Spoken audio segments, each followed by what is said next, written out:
Shalom Bapak Ibu sekalian, ketemu lagi di program Rema kita pada hari ini. Nah, kesempatan kali ini saya ingin sharing tentang memperoleh kekayaan. Alkitab mengatakan jelas bahwa jangan sampai kita mengatakan bahwa dengan tangan kitalah kita memperoleh kekayaan, tetapi haruslah engkau katakan bahwa karena Tuhanlah engkau diberi kuasa untuk memperoleh kekayaan. Ternyata untuk memperoleh kekayaan itu butuh kuasa Tuhan. Jadi saya sangat heran sekali kalau ada hamba Tuhan yang mengatakan bahwa menjadi kaya itu tidak rohani. Aneh. Karena di Alkitab dengan jelas bahwa kita ini diberi kuasa untuk memperoleh kekayaan. Kalau kita diberi kuasa untuk memperoleh kekayaan, kuasa dari siapa? Kuasa dari setan. Gitu. Nah, banyak di antara kita berpikir untuk menjadi kaya itu sangat ketakutan. Kenapa? Karena kita bertahun-tahun di gereja konvensional, kita diajari jangan jadi kaya. Apalagi sejak sekolah minggu, kita sering kali mendengar lagu miskin di bumi ndak apa-apa, yang penting kaya di surga. Nah, itu lagu yang sangat meracuni sekali, ya toh. Sehingga banyak sekali orang-orang, anak-anak Tuhan yang percaya dengan Injil kemiskinan, dan akhirnya mereka tidak jadi berkat gitu. Jadi orang Kristen itu harus miskin, ya, harus pikul salib, harus miskin, ya, tapi utang kemana-mana. Nah, itu malah jadi batu sandungan. Jadi orang Kristen kok hidupnya tidak tambah baik, tapi tambah jadi buruk, plus nyandungi yang lain. Saya rasa kekristenan bukan seperti itu. Kekristenan itu adalah kita dilahirkan baru oleh darah Yesus, kita dibaptis percaya Yesus. Sejak saat itu Anda punya hak untuk diberkati Tuhan. Sejak saat itu Anda punya kuasa untuk memperoleh kekayaan. Pekerjaanmu boleh kecil, tapi karena kau punya kuasa untuk memperoleh kekayaan, maka berkat itu bisa berdatangan dengan cara Tuhan yang ajaib. Nah, itu sebetulnya yang dimaksud kita punya kuasa untuk memperoleh kekayaan. Jadi rohani, bukan rohani. Gitu. Kadang kita ini juga yang kedua, yang membuat kita tuh seperti gajah itu, ya. Gajah itu caranya supaya dia tidak lari itu gampang. Dari kecil itu dikasih rantai, lalu dipatok di satu tempat, lalu gajah yang kecil itu mencoba untuk narik rantainya itu tidak bisa lepas. 2 kali, 3 kali, bahkan sampai ratusan kali, ribuan kali, akhirnya dia percaya bahwa dia tidak bisa lepas dari rantai itu. Dan ketika gajah itu dewasa, rantai itu cuma ditaruh di kakinya dia, dan dia tahu bahwa rantai itu yang sejak kecil mengikat dia tidak bisa lolos. Maka sampai besar dia tidak berani kemana-mana. Kenapa? Karena walaupun rantainya itu mungkin ya rantai yang sama, ditendang gitu aja sudah putus, tapi karena dia otaknya sudah dipersepsikan bertahun-tahun bahwa dia tidak bisa lepas dari rantai, ya si gajah yang besar ini tidak berani kemana-mana kalau kakinya ada rantainya. Nah, kita itu kadang terbelenggu oleh pemikiran itu. Pemikiran apa? Kita lihat contoh-contoh bagaimana orang yang kaya hidupnya itu jatuh dalam perselingkuhan, hidupnya itu jatuh dalam perzinahan, hidupnya jatuh dalam hal yang tidak baik. Kita itu dikasih contoh-contoh, terutama gereja-gereja konvensional, kita dikasih contoh, kalau kamu nanti kaya kamu jatuh, nanti kalau kamu kaya kamu nanti selingkuh. Itu dicekoi di jemaat. Tapi yang aneh adalah pendeta-pendeta yang suka mencekoi jemaat dengan cara buruk seperti itu, ketika perpuluhan jemaatnya menurun gara-gara COVID, jemaatnya tidak lagi disopo, ya toh. Jemaatnya tidak lagi disapa, ya toh. Perlakuannya sudah beda, pandangannya beda. Kenapa? Karena perpuluhannya menurun. Nah, ini pendeta yang tidak konsisten. Kalau ngajari jemaatnya miskin, ya toh, tidak boleh kaya, ya jangan sampai kita marah-marah gara-gara perpuluhannya menurun atau persembahannya menurun.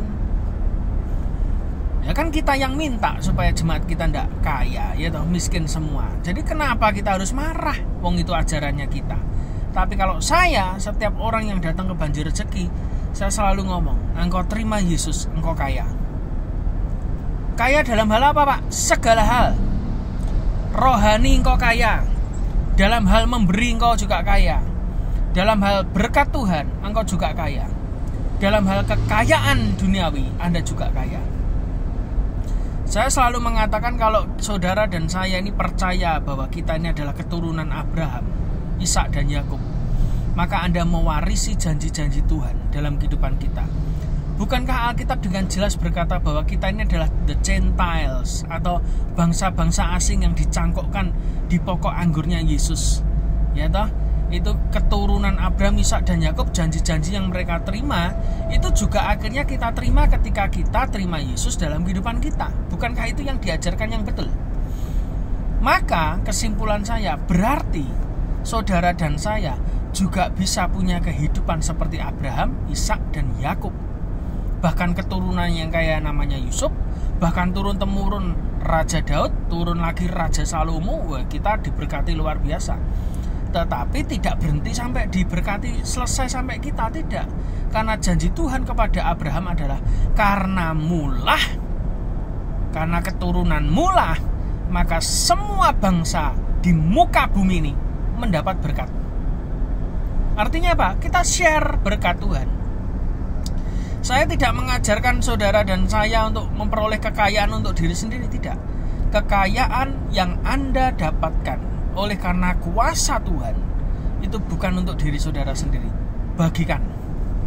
Makanya di tempat kita hari Senin itu kita ngadakan sekolah pendoa, gitu. Itu yang biayai kita. Hari Selasa kita ngadakan les gratis. Lalu ada Selasa sore kita juga ngadakan ibadah gratis, tidak pungut perpuluhan, tidak pungut persembahan dari jemaat. Semua boleh datang. Bahkan pulang kita kasih makan. Itu hamba Tuhannya juga kita yang memberi. Hari Rabu kita ada les lagi juga, kursus musik ya. Kalau tidak salah kursus bahasa Inggris. Bahasa Inggris kelihatannya. Hari Kamis ya toh. Sebelum Rabu sore, Rabu siang kita ngadakan apa? Makan gratis pesta rakyat. Kita ngasih makan berapa? 500 sampai 600 orang sekali makan. Kita share lagi berkat Tuhan. Hari Rabu sorenya ada les bahasa Inggris. Hari Kamis ada les piano, ya toh, gratis juga, gurunya kita yang bayar. Hari Jumat ada les pelajaran untuk SD kelas 1 sampai kelas 6. Kita lagi juga yang bayar, gurunya, ya toh. Muridnya gratis, gurunya yang bayar kita. Hari Sabtu ada les gitar gratis lagi, kita lagi yang bayar. Itu kita lakukan semua. Orang berpikir kok goblok men ya, punya kekayaan kok untuk dibagi-bagi. Loh, saya kan hanya melakukan yang firman Tuhan katakan. Ada orang yang menabur banyak bertambah kaya, menyebar harta bertambah kaya. Tapi ada orang yang menghemat setengah mati, akhirnya ya jadi miskin beneran. Jadi saya sangat mempercayai firman Tuhan mengatakan hemat itu pangkal miskin, tapi nabur itu pangkal kaya. Amin, saudara. Jadi ditabur. Saya ngajari jemaat kaya memperoleh kekayaan, yaitu kekayaan bangsa-bangsa juga datang. Dan juga kita dengar kesaksian banyak sekali jemaat kita yang hadir di Banjir Rezeki itu dapat rumah baru, dapat motor baru, dapat lagi berkat yang baru. Ada yang rekeningnya sudah dikurangi tapi masih utuh, ya toh. Itu mujizat keuangan yang kayak begitu tuh terjadi semua. Ada yang kos-kosannya yang tadinya kosong separuh, ketika nabur di pesta rakyat, kos-kosannya malah penuh, ya tahu sekarang. Nah, kenapa bisa begitu? Karena saya ngajari jemaat Tuhan jadi kaya. Tapi tidak selesai sampai jadi kaya, tapi engkau juga jadi berkat.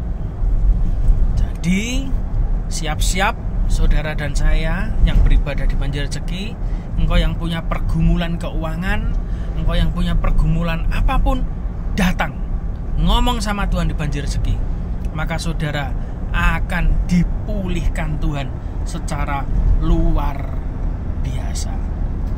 Saya tunggu setiap Selasa jam 4 sore di Banjir Rezeki. Kita sama-sama memuji, menyembah Tuhan. Dan nanti juga Selasa ini kita akan kedatangan Nabi dari India dengan karunia kenabian yang luar biasa. Terima pesan Tuhan, terima berkat Tuhan, dan pulang jadi berkat. Tuhan Yesus memberkati.